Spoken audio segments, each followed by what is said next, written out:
What is up, everybody? Welcome back again. Wanted to touch base on, I guess, some breaking slash interesting slash depressing news from yesterday. So we all know the Cowboys offseason has been a complete joke. They have no plan. There's absolutely no plan. They have no idea what they're doing. And now, apparently, they met with Zeke Elliot yesterday to talk about potentially bringing him back.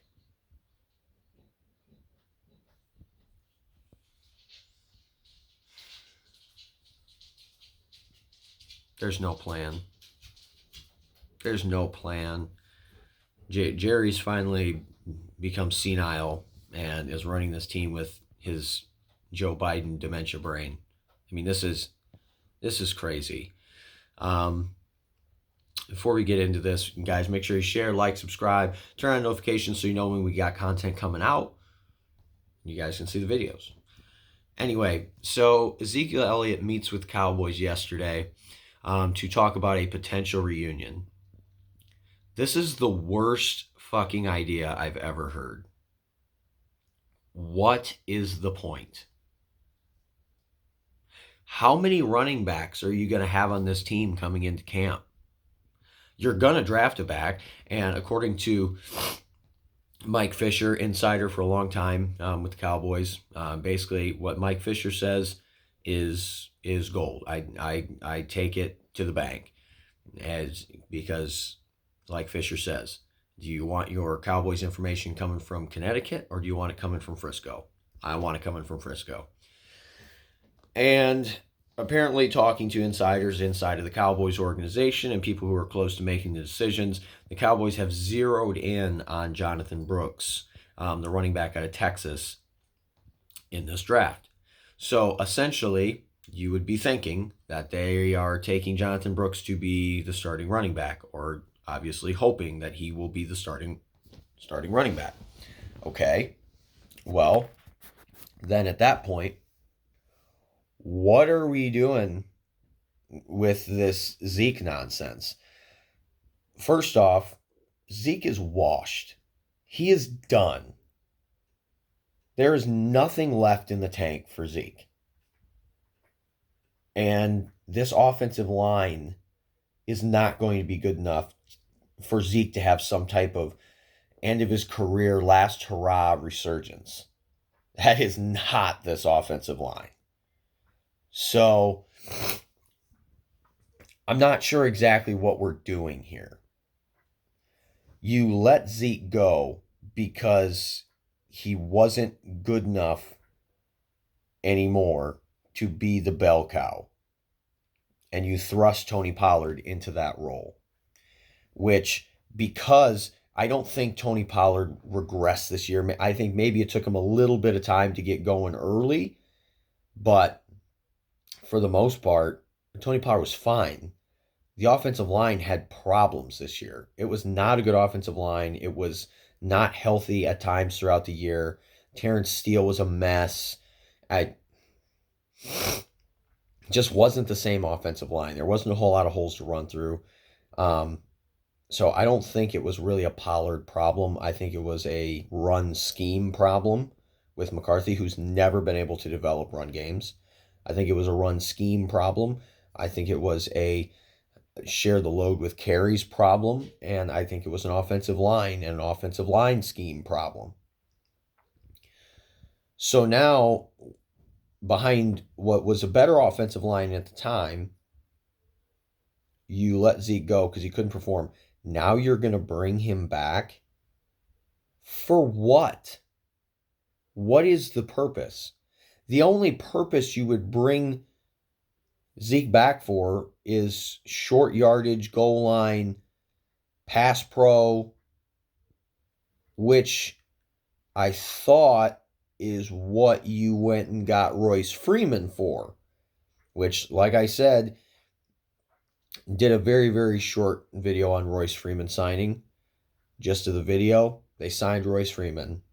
I don't care. does nothing. He's not a great back. But in theory, you signed him to be the power guy. So what purpose is Zeke gonna play? What is he coming in for? It makes no sense. So essentially, you're bringing Zeke in to be one of the backup running backs to do short yardage stuff, which means I guess Royce Freeman, who you just signed, isn't making the team, which, spoiler alert, I said in the video, he won't make the team because I don't think he's as good as Malik Davis or Rico Dowdle that's already there. And Deuce Vaughn is a completely unique, I guess, gadget back, for lack of a better term. He has a completely unique skill set out of the backfield, and you can do fun things with Deuce Vaughn. So, and your fullback, Hunter Lemke, is still a power back on the roster. He's a running back that you made a fullback, so you had some athleticism, and your fullback could be a weapon. It's a guy who's caught passes, ran the ball, which was smart. I love making Lipke the fullback. I was pounding the table saying, hey, he's not going to start at running back. He's not going to be in the rotation at running back, but this guy's got athletic ability. He can run the football. He can catch the football. Put him at fullback. Just put another weapon on the field. So essentially your running back room, if you sign Zeke, in theory, if the draft works out, is Jonathan Brooks / whatever running back you draft, Zeke, Royce Freeman, Rico Dowdle, Malik Davis, and Deuce Vaughn. You're going to have to cut like 3 of those guys. How many do you need? And what, you want to set Zeke up to come in and get cut? What?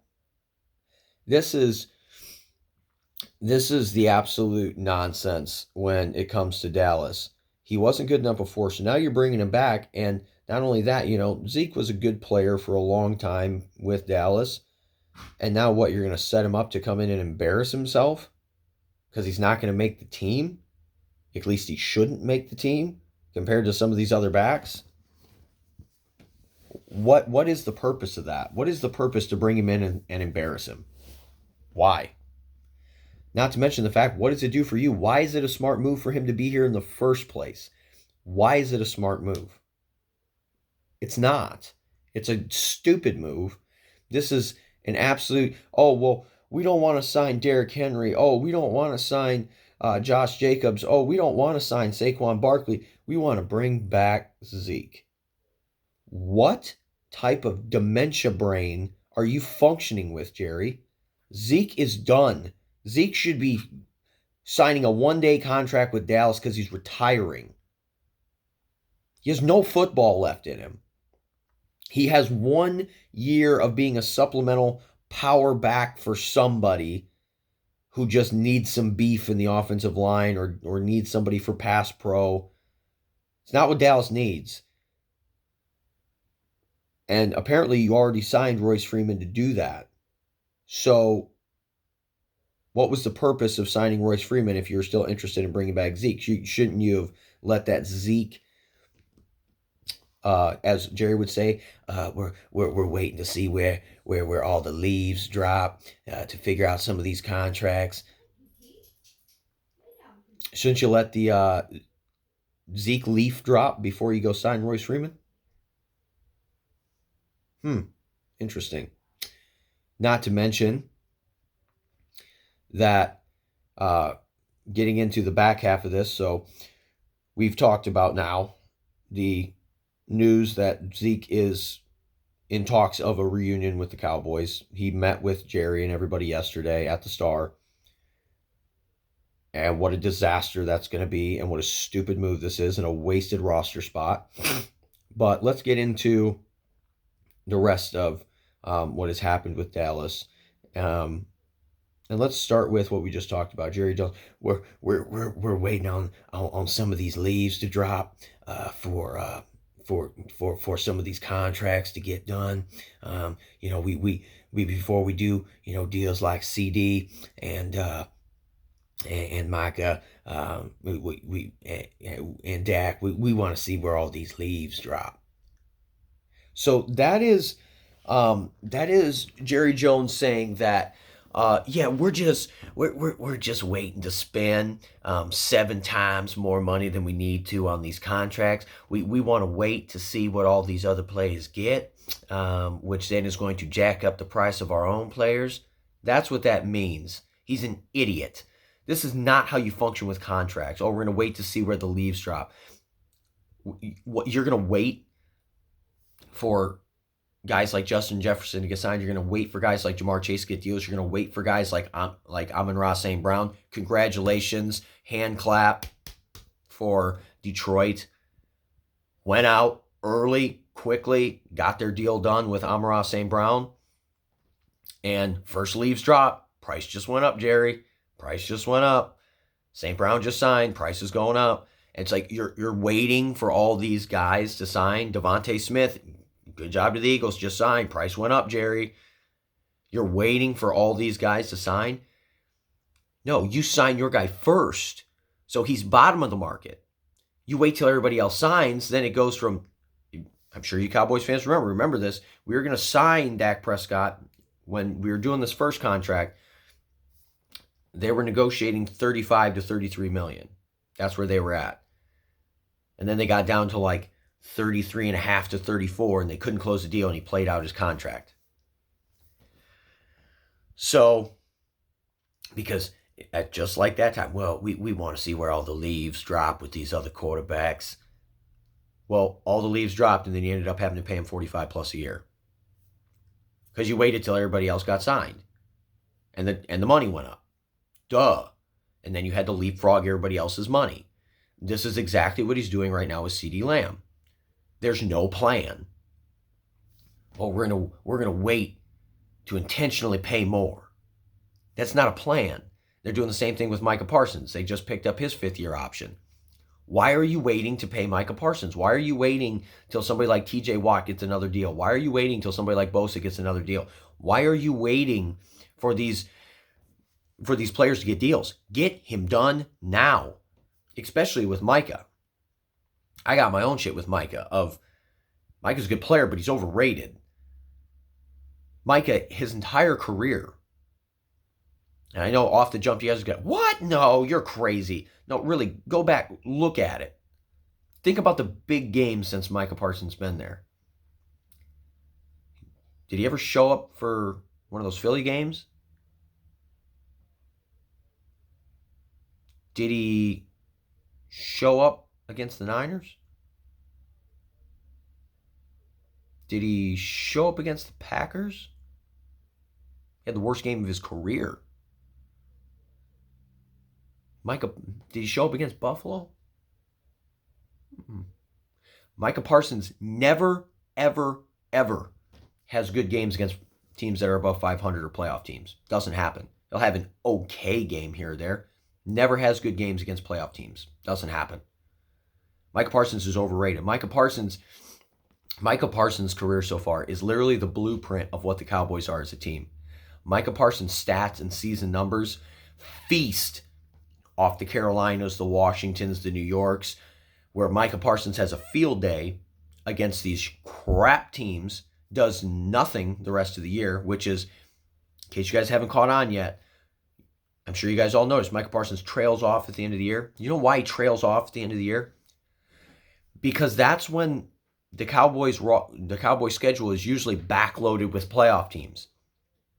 Got to play Philly, got to play this team, got to play that team, and Micah Parsons is nowhere to be found. Just like last year, they're backloaded with playoff teams. Miami, Buffalo, Philly, Detroit.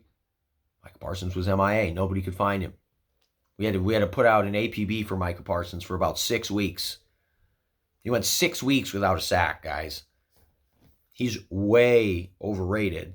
And now Dallas is going to do exactly what they did with Dak. They're going to wait for a guy who's overrated to get overpaid when they need to get this deal done, especially with Micah, because he is overrated. You need to get it done now and get him for as cheap as possible, because you're going to have to pay him through the roof money. And so far in his career, he's not worth through the roof money. He looks like he's through. He looks like he's worth through the roof money when he's playing Carolina, when he's playing the Giants, when he's playing the Houston Texans before C.J. Stroud, or the Raiders, or he looks like he's worth through the roof money then. But what about when he's playing playoff teams? What about when he's playing teams above 500? He forgets to get off the bus, forgets to leave his house, never shows up at the stadium. That's not a guy I want to make the highest paid NFL defensive player in history. So, like I said, but nevertheless, they did their press conference yesterday, and it was a total clown show. It's a total joke of doubling down on everything that they said. Oh, we're going all in. Jerry said it 3 times. We're going all in. We're going all in. All in on getting these young guys up to speed. What? So now for the 3rd time, first it was we're going all in to get everybody hyped up. Oh man, they're going to spend money in free agency. Hey, they're finally going to go get some players. They're going to try to stack this roster this year for a run.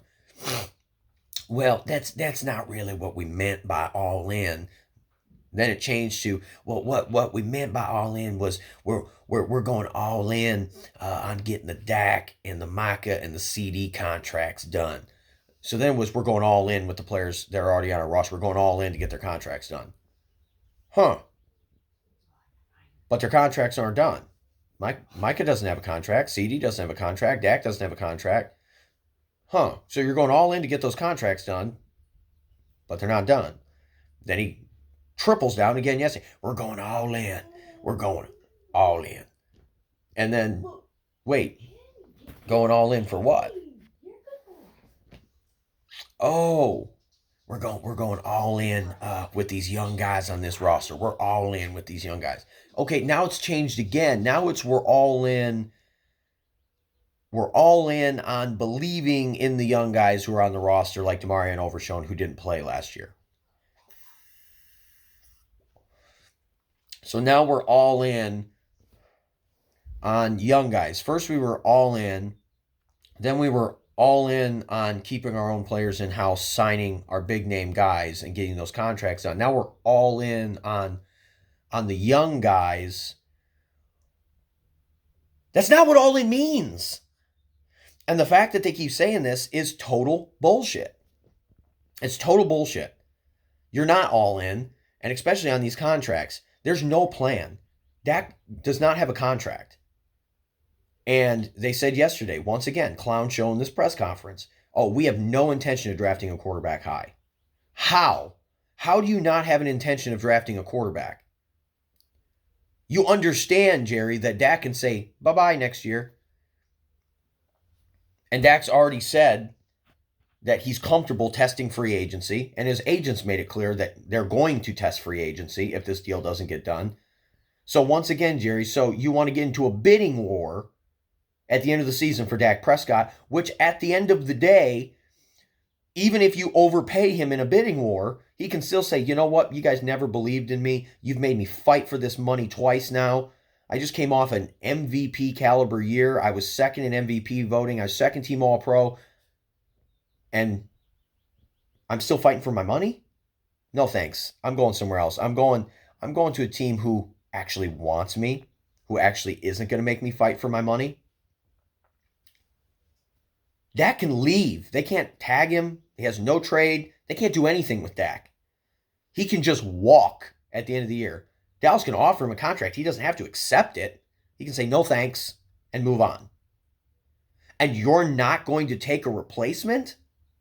Not to mention you keep saying, oh, we want Dak to be the quarterback. Dak is the quarterback of the Dallas Cowboys, and that's it. That's all there is to that. We want Dak, and that's it. Then why is this contract not done? If you're so sold on Dak Prescott, if you want Dak Prescott so bad, why is this contract not done? It's not done because you're not sure if you want Dak. And after 8 years as an organization, you can't figure it out. I've been preaching since like year 3 with Dak. Time to move on. Time to start looking at other options, because I knew he has a ceiling. He's an above average starting quarterback, but there's a ceiling. Just like the 49ers understood, and Dak's a much better quarterback than Jimmy Garoppolo, but the 49ers understood there was a ceiling with Jimmy Garoppolo, and they had to move on to get rid of that ceiling. There's a ceiling with Dak Prescott, and it's basically second round of the playoffs because he's sub 500 against playoff teams in his career. And who are you going to play in the playoffs? Playoff teams. So you're telling me that you believe in Dak. You're telling me that you want Dak. But then his contract's not done, which tells me you don't want Dak Prescott. That's what that tells me. And then on top of that, you're saying that you want CeeDee Lamb. And we're going all in to get that contract done. But CeeDee's contract's not done. We're gonna wait to see where some of these leaves fall. Yeah, you're gonna wait to see where the leaves fall. You're gonna wait to pay CeeDee double what you could pay him right now. That's real smart. Great use of cap space there. Great way to manage your cap there. Apparently, Cap Boy, who doesn't want to spend any money in free agency, can't figure out that you pay players early because it saves you money, and then you don't end up hamstrung by the cap like you did with Dak's contract. That's how that works. Oh, we really want to pay Micah Parsons. We're going all in on that contract. But we got to see where the leaves drop. Oh, gotcha. We want to wait for 4 or 5 other all-pro defensive players to get paid so we can pay him 3 times as much money. Gotcha. Once again, Cap Boy, great use of the cap. That's not how it works. That's not how you manage the cap. So that's the thing here. And as far as the quarterback side goes, here's the other thing, which I know some of you guys are going to say, hey, listen, man, they were talking about in the press conference, oh, we love Trey Lance, and what we've seen from Trey Lance in practice has been fantastic. We're very pleased with his progress. We're very excited about how Trey Lance has came along and his growth. That's a lie. I hope I'm wrong with this, and he actually does look fantastic. And maybe that would make sense of what's going on a little bit with the Dak situation. But when we look at their actions, guys, we can see that that's most likely a lie. Because, which I'm sure you guys probably aren't aware of because nobody's checking backup quarterbacks' contracts. Trey Lance is not under contract after this year. His contract is done after this year, the same as Dak Prescott. So you love Dak, but he's not extended.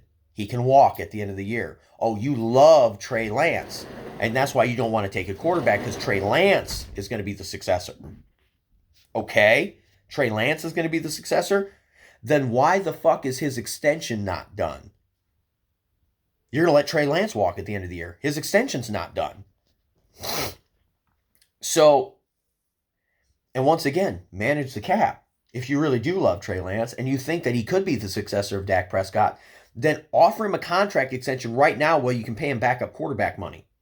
And then you can have a starting quarterback if you let Dak walk at the end of the year. Then your starting quarterback is making backup quarterback money. And wow, look at how that opens up all that cap space. No, but instead, you're going to wait till he plays in the preseason. And according to you, he should look really good in the preseason and get some other teams interested. Oh, maybe Trey Lance is finally coming along. Maybe we could use a Trey Lance. And then, per se, Dak gets hurt, and Trey Lance has to play a couple games, and he wins 2 or 3 games and looks pretty good. Then all of a sudden, at the end of the year, now if you do want to keep him, same as Dak, well, now it's a bidding war because teams are like, oh, hey, we want to take a shot on this kid to be our starter. Now, all of a sudden, instead of paying him $5-6 million a year in backup money, or less, now all of a sudden you're paying him 12, 15, 16, 20. Once again, great use of the cap, guys. They keep saying that they love Trey Lance, but his deal's not done. They keep saying that they want Dak back, but his deal's not done. They keep saying that they want CD, but his deal's not done. They keep saying that they want Micah Parsons, but his deal's not done. And let me paint an even clearer picture for you guys. There's no plan. They made no moves in free agency. They have no draft picks. They're not taking a quarterback, even though Dak's contract isn't done. And let me paint how little of a plan that they have crystal clear as a final point here. Not only can Dak walk at the end of the year, not only can Trey Lance walk at the end of the year, unless you want to pay Trey Lance starter franchise tag money, which you're not going to do. I'm sure there's going to be some people here. There's the Cooper Rush fan club. Hey, well, we'll be fine. We'll just start Cooper Rush. He was 6-0 as a starter. We'll just start Cooper. Okay. You guys forgot one piece, though. Cooper Rush's contract is up at the end of the year as well. All 3 quarterbacks in that quarterback room have expiring contracts after this year. There's no plan.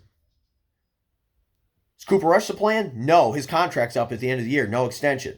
Is Trey Lance the plan? No, his contract's up at the end of the year. No extension. Is Dak Prescott the plan? No, there's no contract. His contract's up at the end of the year with no extension.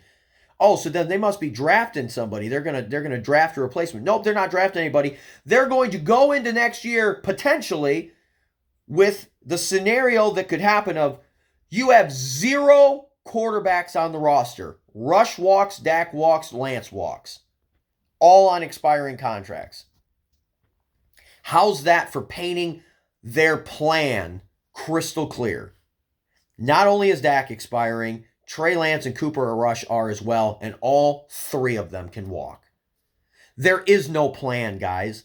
They're stuffing a running back room full of over-the-hill power backs when they have decent rotational backs already on the roster. They just need to get a bell cow, which was supposedly what they were doing in the draft. But now they're going to stuff Zeke Elliot back into this mess. Now we're going to stuff Zeke back in there, and then we're still going to get a guy. Now we're going to have 6 running backs in the running back room. 3 of them are going to have to get cut. What?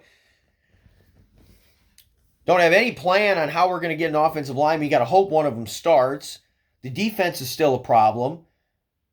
Apparently, you're not signing Stephon Gilmore to have the best cornerback room in probably the NFL.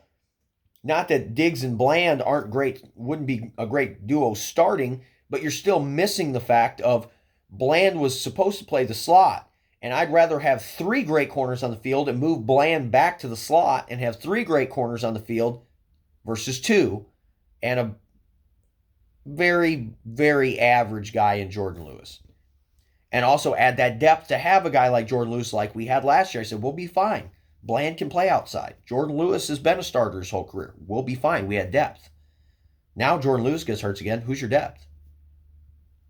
Bland gets hurt. Who are you playing on the outside? There's no plan, guys. There's no plan. They have 0 plan. And despite what they keep saying, they double down on all their nonsense. We're going to twist words and meanings and definitions of, we're all in on this. Wait, no. We meant this by all in. Wait, no. We meant this by all in. Oh, wait, no. They're twisting all their words and twisting what they want, and they keep telling us, they want to do this and that. But the contracts and the money and their actions don't match what they're saying. They're lies. There is no plan. They have no idea what they're doing. It's a complete clown show. And like I said, Dallas has done very well in the draft over the years. Despite the contract situation with Dak, I thought that Dallas did a good job as a front office over the last 5, 6, 7 years. But I don't know what's going on. Either this is Steven taking over and we're going to have a huge heaping load of this moving forward once Jerry's gone, that this is just going to keep getting worse and worse and worse. Or Jerry's taking the reins back and he's 80-something. He's taking over and trying to take back control with his dementia brain and has no idea what he's doing. It's one of the 2 options. Because NFL teams just don't operate this way. Nobody does. And it's completely stupid to do so. So that's my 2 cents, guys. If the offseason wasn't bad enough, now we're probably bringing back Zeke Elliot to do nothing and possibly not even make the team. Sweet. Great free agent moves. Awesome. Anyway, guys, appreciate you tuning in. Appreciate you guys sticking out the video, kind of going through things. Let me break some stuff down for you guys. Make sure you're always sharing, like, and subscribe, and turn on notifications so you know when content's coming out and you can see it. Duh. Anyway, guys, appreciate you tuning in. Until next time, peace out.